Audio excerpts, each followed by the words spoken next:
So this is a very quick description of how to use the task spreadsheet, the lab progress spreadsheet.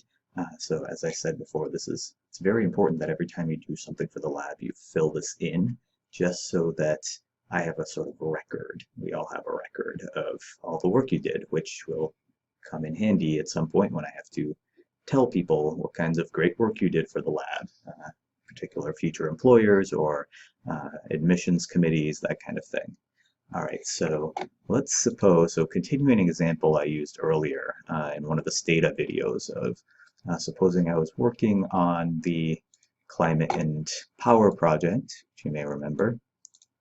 And so let's suppose, so pretend that this was in my Dropbox folder, right? So if I were actually working on this in the lab, it would be in the Dropbox folder with my name on it. So if you were working on this, it would be in your Dropbox folder, right? You never store things just on your hard drive, always put them on Dropbox. So supposing, as in that example, what I had actually done, remember, was work on one of these projects. So this file here was the one that we created in that video, Climate Power Candidate Stats. All right, so what would I say? Let's suppose I did this, well, I did the work yesterday, actually. That was when I made the video. So I would put in here 10 January 2017. Today is the 11th, obviously. So what did I do? I would say I created a file to generate figures describing candidate wealth. All right.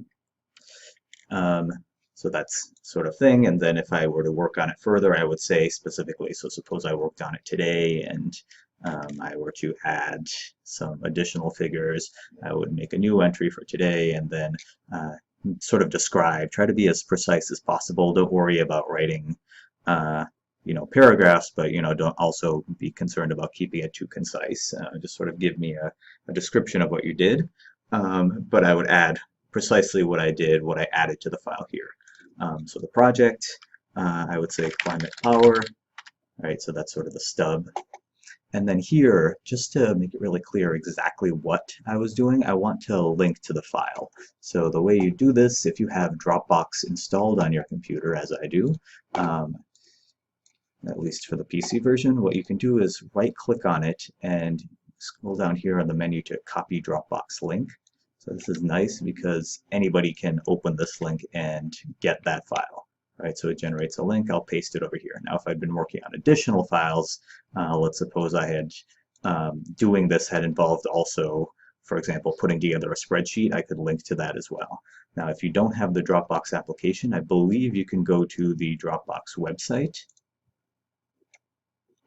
So suppose you had the website open, you could go there, you could find it, and now here you can say, right over here, so share.